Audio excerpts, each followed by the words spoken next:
Hello viewers, welcome to my channel. আশা করছি তোমরা সবাই ভালো আছো। আজকের এই ভিডিওতে একটা প্রশ্ন তোমাদের জন্য সবার আগে রাখছি। প্রশ্নটা হচ্ছে, তোমরা কি কখনো কোনো প্রাকৃতিক সৌন্দর্যজনক স্থানে গিয়েছো? প্রশ্নটার উত্তর সবাই হ্যাঁ বলবে, কিন্তু আমি জানতে চাইছি এটা আসল যে তোমরা কোন স্থানে গিয়েছো, মানে এই প্রাকৃতিক সৌন্দর্যজনক স্থান বলতে তোমরা কোনটা বুঝছো। কারো পাহাড় পছন্দ হতে পারে, কারো সমুদ্র পছন্দ হতে পারে, কারো জঙ্গল পছন্দ হতে পারে। এরকম বিভিন্ন বিভিন্ন স্থান বিভিন্ন বিভিন্ন জনের পছন্দ হতে পারে। আবার অনেকেই আছি আমরা যারা হয়তো এই সমস্ত স্থানগুলোর মধ্যে কোথাওই যায়নি। তাহলে কি তারা কখনো মানে প্রাকৃতিক সৌন্দর্য, যে সৌন্দর্য, সেই সৌন্দর্য থেকে কি আমরা কখনো বঞ্চিত হয়েছি এটা বলবো? না, কখনোই না।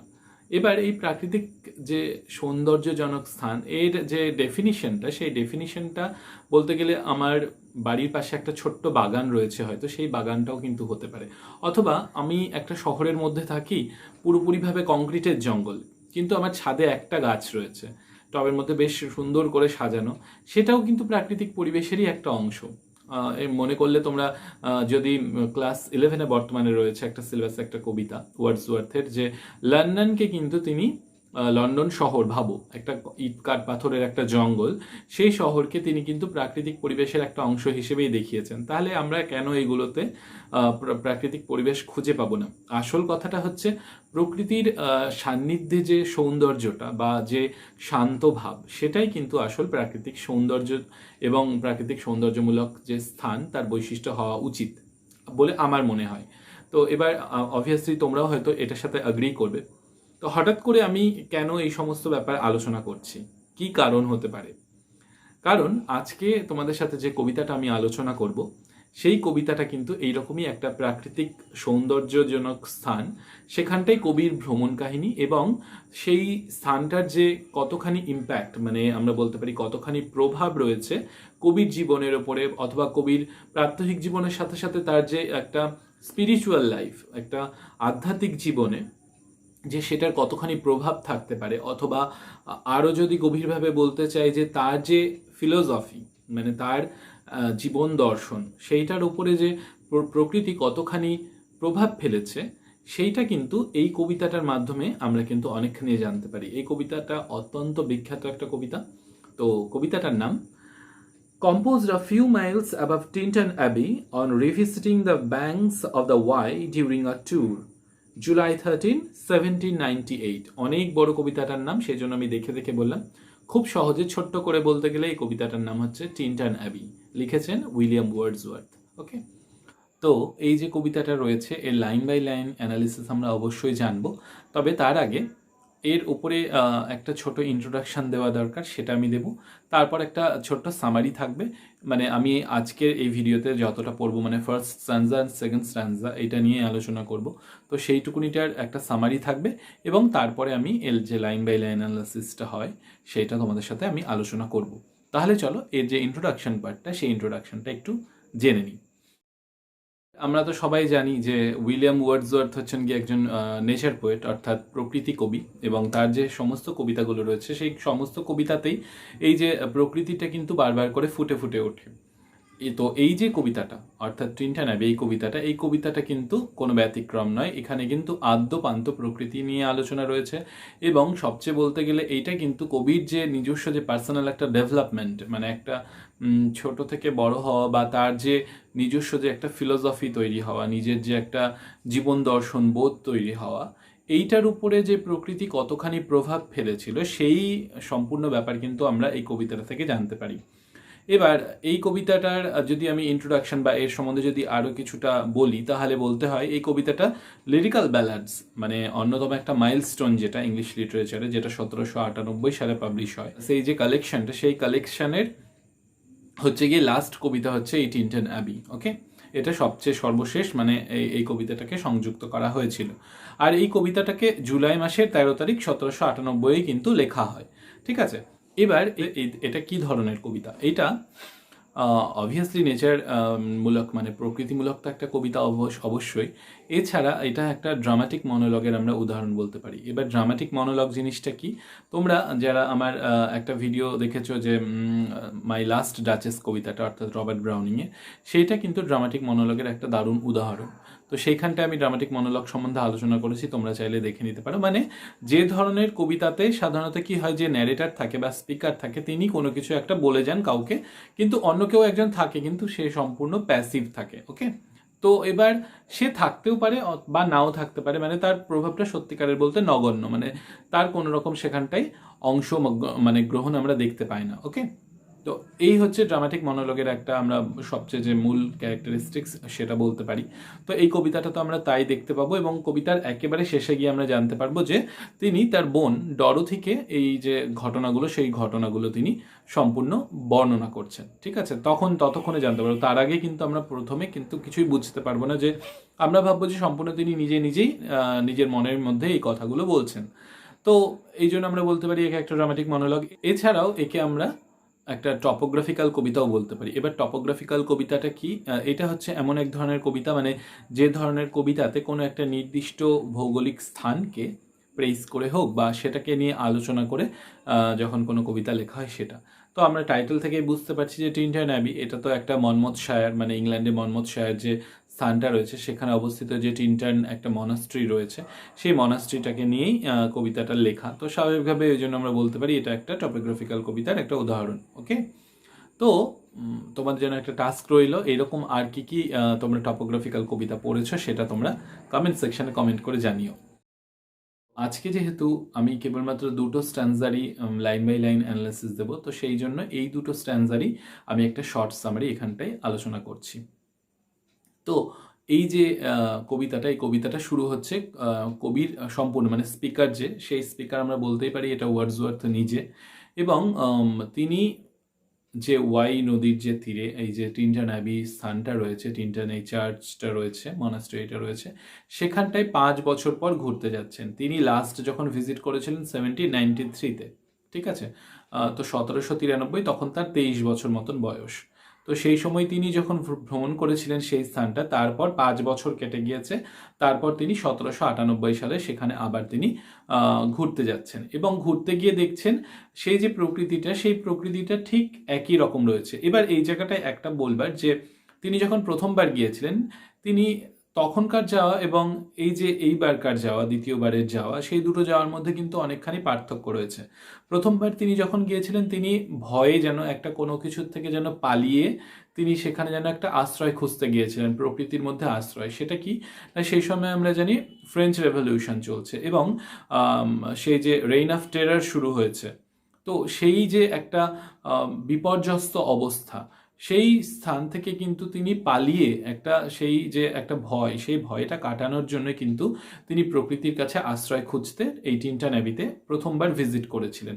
তো সেই সময় তিনি চাওয়া পাওয়া নিয়ে এসেছিলেন অন্য ধরনের, কিন্তু এবার তিনি যখন যাচ্ছেন, তিনি কিন্তু সেইখানটায় অন্য কারণে যাচ্ছেন। তিনি প্রকৃতির প্রতি যে ভালোবাসা, সেই ভালোবাসাটা নিয়ে যাচ্ছেন, মানে তিনি তার মনের মধ্যে আর যে ভয়টা, সেই ভয়টা কিন্তু নেই।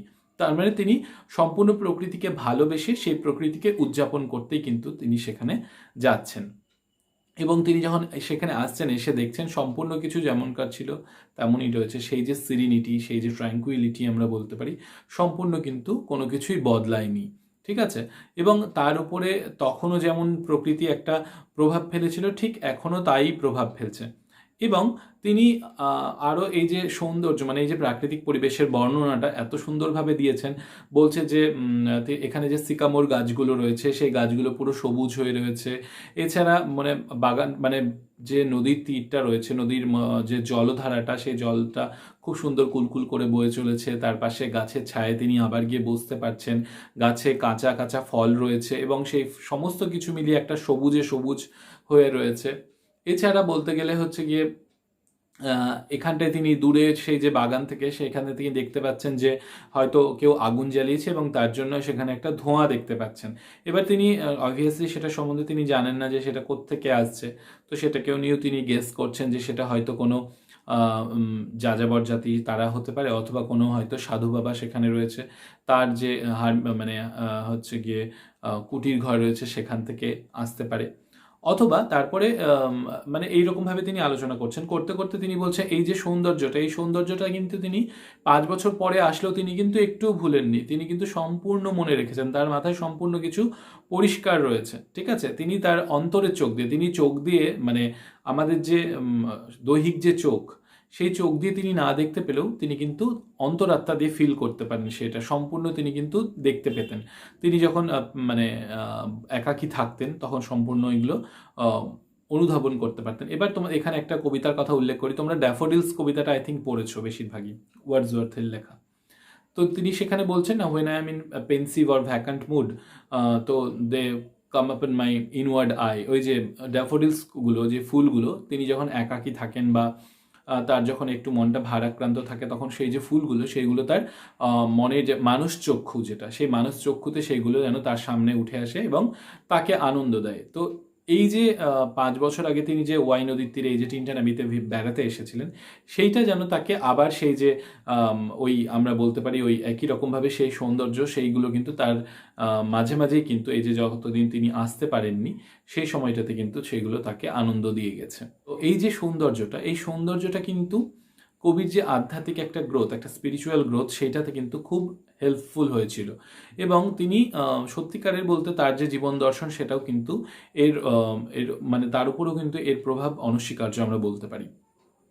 এছাড়া এই যে কবিতাটা, এই কবিতাটা তার একটা মেন্টাল ওয়েলবিং সেইটা বজায় রাখতে যে কতখানি সাহায্য করেছিল সেটাও কিন্তু তিনি এই কবিতাতে যে সেকেন্ড স্ট্যান্জা সেখানে তিনি উল্লেখ করছেন। তো তো এবার চলো এর যে লাইন বাই লাইন অ্যানালিসিসটা হয় সেটা আমরা দেখে নিই।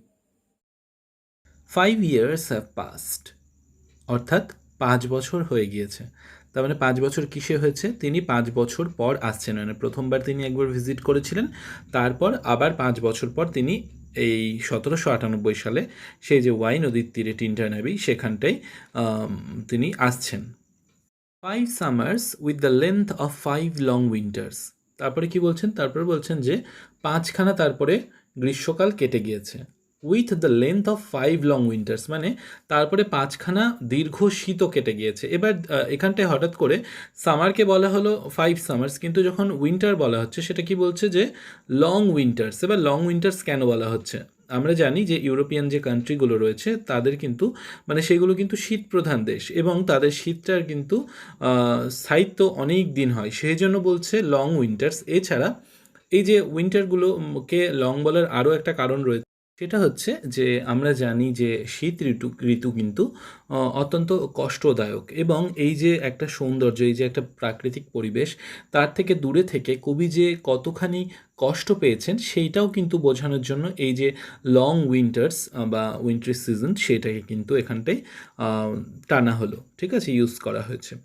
অ্যান্ড আগেইন আই হিয়ার, এবং আবার আমি যেন শুনতে পাচ্ছি কি, দিজ ওয়াটার্স, এই যে জল, এই যে জলের একটা কুলুকুলু ধ্বনি নিজস্ব ছন্দে বয়ে চলেছে ওয়াই নদী, সেই আওয়াজটা আমি কিন্তু আবার শুনতে পাচ্ছি। Rolling from their mountain spring, এবং সে কোথা থেকে নেমে আসছে না, ফ্রম দেয়ার মাউন্টেন স্প্রিং, সেই যে পাহাড়ের যে ঝর্ণা সেখান থেকে সে নেমে আসছে, উইথ আ সফট ইনল্যান্ড মারমার, এবং তার যে একটা নিজস্ব একটা আওয়াজ রয়েছে, এবং তারপরে বলছে যে সফট ইনল্যান্ড মারমার, একটা নরম, একটা কোমল, একটা ইনল্যান্ড মারমার, মানে ভেতর থেকে যেন একটা একটা আওয়াজ ভেসে আসছে তার সেই যে নদীটার, ঠিক আছে। মানে প্রকৃতিকে তিনি একদম যতটা পারা যায় সেখান থেকে যেন তিনি তুলে আনছেন। Okay, once again do I behold this steep and lofty cliffs, আমি আবার যেন এই যে বিহোল্ড করছি অর্থাৎ দেখছি কি না, দিজ স্টিপ অর্থাৎ এই যে খাড়া এবং লফটি ক্লিফস, এই যে উঁচু উঁচু শৈলশিরাগুলো অর্থাৎ পাহাড় পর্বত, এইগুলো সমস্ত আমি আবার যেন দেখতে পাচ্ছি আমার চোখের সামনে। That on a wild secluded scene impress thoughts of more deep seclusion, অর্থাৎ কি না, এই যে সিনটা মানে এই যে সেক্লিউডেড সিন বলছে, এই যে একটা নির্জন একটা সিনারিটা, সেইটা যেন আরও একটা সিক্লুশন, আরও একটা নির্জনতা আমাদের মনের মধ্যে। এবার এই নির্জনতাটা কিন্তু নেগেটিভ নয়, ঠিক আছে? আমরা জানি নির্জনতা নেগেটিভ পজিটিভ দুটোই হতে পারে। এখানে কিন্তু এটা একটা পজিটিভিটি, একটা ট্র্যাঙ্কুইলিটি, একটা কামনেস যেন কবির মধ্যে নিয়ে আসছে, ঠিক আছে? এই যে একটা খাড়া উপত্যকা দেখছে, এখান দিয়ে নদী বয়ে যাচ্ছে, এইটা দেখে কবির মনে এই যে একটা নির্জন পরিবেশ, এই সমস্ত মিলে যেন কবির মধ্যে আরও একটা যেন শান্ত ভাব জাগিয়ে তুলছে, ঠিক আছে? And connect the landscape with the quiet of the sky. এবং এইটা কি হচ্ছে না, কোয়াইট অফ দ্য স্কাই, আকাশের যে একটা শান্ত ভাব, আকাশ যে বিশাল, এর যে ট্র্যাঙ্কুইলিটিটা কতখানি, সেইটাও যেন এর সাথে যুক্ত হচ্ছে, ঠিক আছে? The day is come when I again repose here. এই যে দিনটা, সেই দিনটা আবার এসেছে যখন আমি রিপোজ করব, আবার রেস্ট নেব, রিল্যাক্স করব হিয়ার, এখানে। আন্ডার দিস ডার্ক সিকামোর, এই যে সিকামোর গাছ মানে এক ধরনের গাছ, ডুমুর জাতীয় একটি গাছ, সেই গাছের যে ডার্ক, এখানে ডার্ক কেন বলা হচ্ছে আমরা জানি, গাছের যে রং হয় সেটা সবুজ রং হয়, এবং সেই সবুজটা কচি কলাপাতা মানে হালকা রং নয়, সেটা কিন্তু ডিপ রং হয়, গাঢ় বটল গ্রিন যেটাকে আমরা বলি। তো সেই গাঢ় অন্ধকার মানে সেটা যেন ওই জন্য এত গাছ রয়েছে, এবং যেহেতু আমরা দেখতে পাচ্ছি এটা জুলাই মাসের দিকে লিখিত, অর্থাৎ বর্ষার সিজন আমরা বলতে পারি, তো সেই সময় গাছ আরও সবুজ হয়ে থাকে, এবং এই সবুজে সবুজে যেন সেটাকে অন্ধকারাচ্ছন্ন দেখাচ্ছে, মানে গভীর হয়ে আছে, ঠিক আছে? তো এই সিকামরের তলায় গিয়ে তিনি আবার বসবেন অ্যান্ড ভিউ, এবং কি দেখবেন, these plots of cottage ground, এই যে কটেজ গ্রাউন্ডগুলো মানে এই যে কুটির ঘরের সামনে যে গ্রাউন্ডটা রয়েছে, ফাঁকা স্থানটা, প্লটটা, সেই প্লটটা তিনি দেখবেন। দিস অর্চার্ড টাফটস, এই যে বাগিচাগুলো, ফলের যে বাগিচা, সেইগুলো তিনি আবার দেখবেন। Which at this season with their unripe fruits are clad in one green hue. তো এই যে সিজন অর্থাৎ জুলাই মাস, এই যে এই সময়টাতে এটা কি হচ্ছে না, এই সময় গাছগুলোতে কিন্তু আনরাইপ ফ্রুটস, আমরা জানি সেই সময় গাছে ফল পাকেনি, ঠিক আছে? কাঁচা অবস্থায় রয়েছে, এবং কাঁচা ফলের রং কী হয় আমরা জানি, সেটা সবুজ হয়।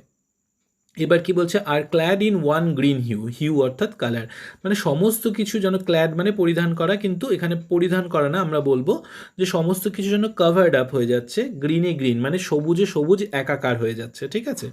এবং কেন সেটা হচ্ছে, কেন বলা হচ্ছে না, গাছগুলো তো অবভিয়াসলি সবুজ, বর্ষাকাল একে, তার উপরে সেই গাছের রং সবুজ, তারপরে এই যে ফলগুলো রয়েছে সেই ফলগুলো কিন্তু পাকেনি, তখনও কাঁচা অবস্থায় রয়েছে, এবং সমস্ত কিছু যেন সবুজ দেখাচ্ছে একদম। And lose themselves mid groves and copses, এবং তারা যেন হারিয়ে ফেলছে নিজেদেরকে, সেই যে ফলগুলো রয়েছে সেই ফলগুলো যেন নিজেদেরকে হারিয়ে ফেলছে কিসের মধ্যে, মিড অর্থাৎ অ্যামিড আমরা বলতে পারি, অ্যামিড গ্রোভস অ্যান্ড কপসেস অর্থাৎ বড় বড় যে গাছগুলো এবং যে ছোট ছোট গাছগুলো, মানে বড় গাছ ছোট গাছ সমস্ত গাছ মিলিয়ে ঝুলিয়ে রয়েছে, তো তাদের মধ্যে যেন তারা কি করছে, সেই যে সমস্ত কিছু মিলেমিশে একাকার হয়ে যাচ্ছে, সেখানে আর কোনো কিছুকে আলাদাভাবে চিনতে পারা যাচ্ছে না, সমস্ত কিছুই সবুজে সবুজ মনে হচ্ছে। এবার এই জায়গাটায় একটা কথা বলবার, এই যে লাইনটা অর্থাৎ clad in one green hue and lose themselves mid groves and copses, অর্থাৎ এই যে সবুজে সবুজে সমস্ত কিছু একাকার হয়ে যাচ্ছে, বা লুজ দেমসেলস মানে হারিয়ে ফেলছে নিজেদেরকে, মিড গ্রুভস অ্যান্ড কপসেস মানে বড় গাছ এবং ছোট গাছের মধ্যে এই যে ফলগুলো মিলেমিশে যাচ্ছে, বা এই যে সিকামোর গাছটা সেটা সমস্ত কিছু নিজেদের মধ্যে তারা মিলেমিশে যাচ্ছে, এইটা যেন এই কবিতার মেইন থিম আমরা বলতে পারি, এটা যেন এই কবিতার মূল আসল যে লাইন সেটা, মানে সম্পূর্ণ কবিতাটার যে আইডিয়াটা, সেই আইডিয়াটা কিন্তু এই লাইনের উপরে বেস করেই যেন তৈরি হচ্ছে, এবং কবিও যেন এইটাই তিনি তার জীবন দর্শন আমরা বলতে পারি, মানে কবি সম্পূর্ণ যে সবসময় চেয়েছেন প্রকৃতির সাথে মিলেমিশে থাকতে, প্রকৃতির সাথে একাত্ম হয়ে যেতে, সেইটা এবং সেটা যেন এই যে লাইনটা, এই লাইনটার মধ্যে দিয়ে আরও সুন্দরভাবে আমাদের সামনে ফুটে উঠছে। আশা করছি বোঝাতে পারছি, এই জন্যই আমি বললাম যে এই কবিতাটা যেন, এই কবিতাটার এই লাইনটা যেন অত্যন্ত গুরুত্বপূর্ণ, ঠিক আছে? Once again I see this hedge rows, আমি আবার এই যে হেজ রোজ অর্থাৎ বেড়া ধরনের যে গাছ হয় না, মানে বেড়ার ধারে ধারে, জমির ধারে ধারে দেখবে তোমরা অনেক সময় গাছ লাগিয়ে লাগিয়ে বেড়ার মতন দেওয়া হয়, মানে বেড়া চিটার পাতা যেমন যাকে বলা হয়, তো সেই যে গাছগুলো, সেই গাছগুলো তিনি আবার দেখতে পাচ্ছেন, মানে বেড়া ধরনের যে গাছগুলো সেইগুলো দেখতে পাচ্ছেন। তারপরে বলছেন কি, হার্ডলি হেজরোজ, সেটাকে হেজরোজ বলা উচিত কি উচিত না সেটা আমি জানি না, মানে সেটা হার্ডলি হেজরোজ, কারণ সেইটার হয়তো আর কোনো কিছুই তেমন অবশিষ্ট নেই। Little lines of sporty wood run wild, তো সেইগুলো তিনি যখন দেখেছিলেন সেইগুলো তখন হয়তো বেড়ার আকারে ছিল, এখন সেগুলো কি না স্পোর্টিভ উড, মানে সেগুলো যেন বড় বড় মানে গাছে পরিণত হয়েছে, ওয়াইল্ড মানে জংলি গাছের মতন সেগুলো যেন বেড়ে উঠেছে, ঠিক আছে, এদিক সেদিক দিয়ে যেমন করে পেরেছে তারা বড় হয়ে উঠেছে। These pastoral farms green to the very door, এই যে প্যাস্টোরাল ফার্মগুলো, এই যে গ্রামীণ যে ফার্মগুলো, সেগুলো গ্রিন টু দ্য ভেরি ডোর মানে সবুজে সবুজ এইগুলো। And reads of smoke Saint up in silence from among the trees. এবার এই যে সবুজ, এই সবুজের মধ্যে কোথাও যেন কি দেখতে পাওয়া যাচ্ছে, রিডস অফ স্মোক, যেন রিদ অর্থাৎ হচ্ছে গিয়ে সে যে মালা, এবার ধোঁয়ার মালা মানে ধোঁয়ার এখানটায় মালা না, এখানে কুণ্ডলী বোঝাতে চাওয়া হচ্ছে। তো এই যে জঙ্গলটা, এই যে ফার্মটা, সেই ফার্মটার কোনো একটা স্থান দিয়ে যেন এরকম ধোঁয়ার কুণ্ডলী উপরে উঠে আসছে, সেন্ট আপ, সেইগুলো যেন আকাশের দিকে উঠে আসছে, ইন সাইলেন্স নিস্তব্ধভাবে, ঠিক আছে, ফ্রম অ্যামাং দ্য ট্রিজ, এই যে গাছগুলো, এই গাছগুলোর মধ্যে দিয়ে কোথাও থেকে একটা ধোঁয়া উঠে আসছে, তার মানে এই জঙ্গলের মধ্যে কোথাও নিশ্চয়ই কেউ রয়েছে। উইথ সাম আনসার্টেন নোটিস, সেটা কিন্তু নোটিসের বাইরে, মানে কবি কিন্তু সেটাকে কিন্তু খেয়াল করেননি আগে, বা তারা হয়তো তাদেরকে কেউই দেখতে পায়নি, তারা সেই জঙ্গলের মধ্যে রয়েছে।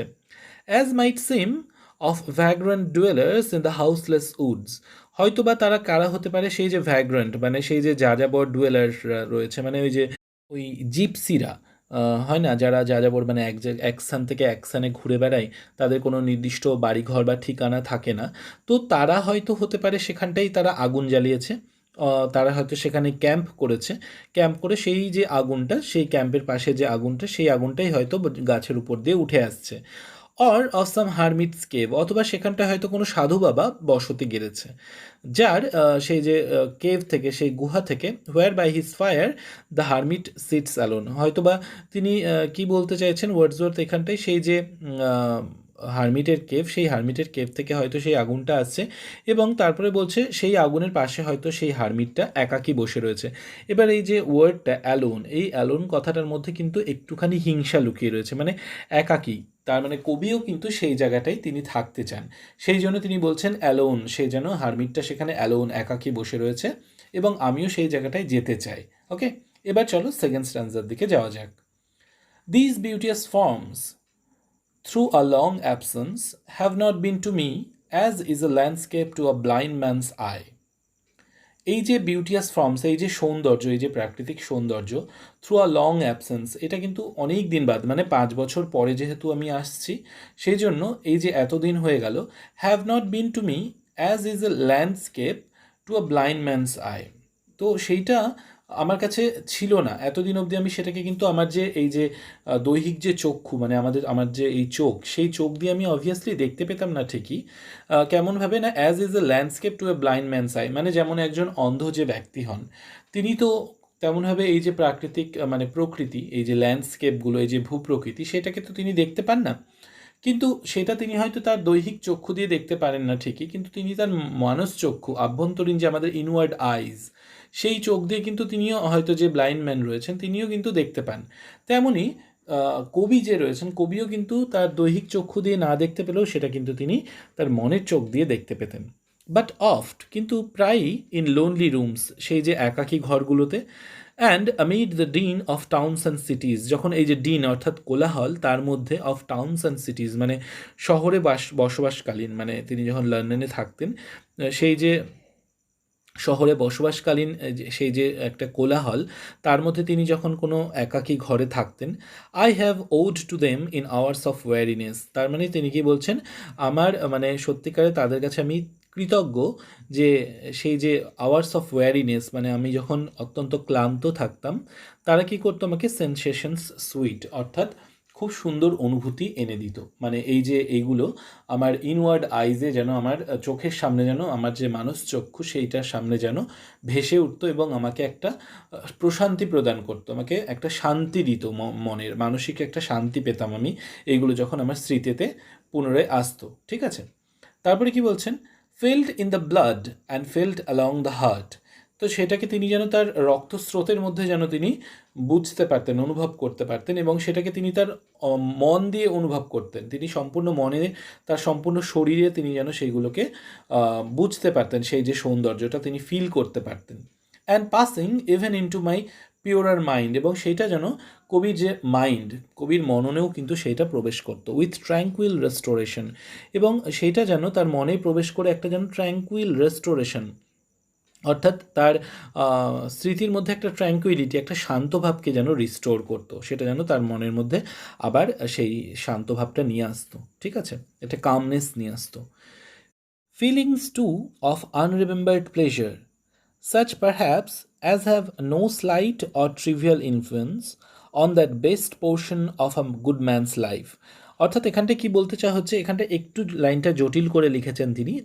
এর খুব সহজ মিনিং করলে গেলে হয়, একজন মানুষ, একজন ভালো মানুষ, সে যেমনই হোক না কেন, তার যে বেস্ট পোর্শন, মানে তার যে একটা সবচেয়ে গুরুত্বপূর্ণ জীবনের যে অংশ, সেই অংশতে কিন্তু এর একটা যে খুব গুরুত্বপূর্ণ একটা পার্ট রয়েছে, খুব গুরুত্বপূর্ণ একটা এই যে সমস্ত এই যে সৌন্দর্যগুলো, এই সৌন্দর্যের যে একটা খুব গুরুত্বপূর্ণ অংশগ্রহণ রয়েছে, সেটা যে কোনোভাবেই অস্বীকার করা যায় না বা সেটা কোনোভাবেই নগণ্য নয়, সেটাই তিনি বোঝাতে চাইলেন। মানে যে কোনো ভালো মানুষের জীবনে এই সমস্ত জিনিসের যে অত্যন্ত গুরুত্ব রয়েছে, সেটাই তিনি এখানটায় খুব সহজে বলে দিলেন।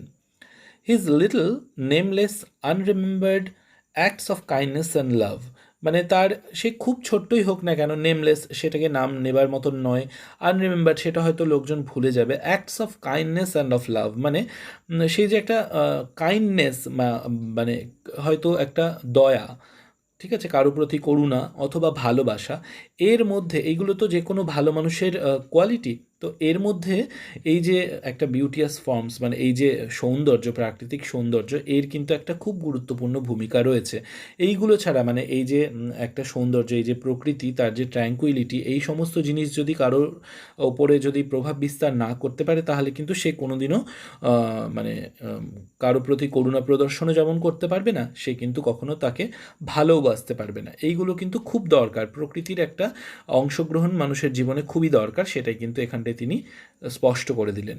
তো তারপরে কি বলছেন, nor less I trust to them I may have owed another gift, অর্থাৎ আমার বিশ্বাস যে আমি তার কাছে আরও কিছু পেয়েছি, ঠিক আছে, আরও একটা গিফট পেয়েছি, এই যে গিফটটা রয়েছে সেটা তো পেয়েছি, তার তার থেকেও যেন আরও বেশি কিছু আমি প্রকৃতির কাছে পেয়েছি, কি না, অফ অ্যাসপেক্ট মোর সাবলাইম, সেটা কিন্তু আরও গুরুত্বপূর্ণ, আরও মহিমান্বিত, ঠিক আছে, সেটা হচ্ছে দ্যাট ব্লেসেড মুড, সেই যে একটা আশীর্বাদজনক একটা মুড, একটা আমি কামনেস, এই যে আমার একটা হচ্ছে ট্র্যাঙ্কুইল একটা মুড, সেটা আমি তার কাছ থেকে গিফট হিসেবে পেয়েছি, মানে প্রকৃতির কাছ থেকে যেন উপহার স্বরূপ আমি সেটা পেয়েছি, ঠিক আছে। তারপরে কি বলছে, in which the burthen of the mystery, burthen মানে বার্ডেন, ঠিক আছে, burden of the mystery, in which the heavy and the weary weight of all this unintelligible world is lightened. এবার কি বলছে, এই যে একটা ব্লেসেড মুড, মানে এই মুডে কি হচ্ছে, in which the burden of the mystery, এই যে পৃথিবীর যে একটা মিস্ট্রি রয়েছে, রহস্য রয়েছে, অথবা একটা এই যে আনইন্টেলিজেবল ওয়ার্ল্ড, আনইন্টেলিজেবল মানে এই যে একটা দুর্বোধ্য পৃথিবী, যেটাকে মানে আমরা খুব সহজে বুঝতে পারি না, এর যে একটা ভার রয়েছে, এর যে একটা ক্লান্তিকর একটা ওয়েট রয়েছে, সেইটা যেন আমার কাছে পুরোপুরি লাইট হয়ে যাচ্ছে, মানে এই যে একটা ট্র্যাঙ্কুইল একটা মুড, এই মুডটার এতখানি আশীর্বাদ যে এই যে পৃথিবীর যত সমস্ত সমস্যাগুলো, সেইগুলো আমার কাছে হালকা হয়ে যাচ্ছে, আমার কাছে সেইগুলো আর মোটেও ভারী থাকছে না। That serene and blessed mood, এবার তিনি তার সম্বন্ধে আরও বলছেন, এই যে এই মুডটা কী করছে না, in which the affections gently leaders on, এই যে ভালোবাসাটা সেটা কী করছে, আমাদেরকে লিড করছে, until the breath of this corporeal frame and even the motion of our human blood almost suspended, we are laid asleep in body and become a living soul.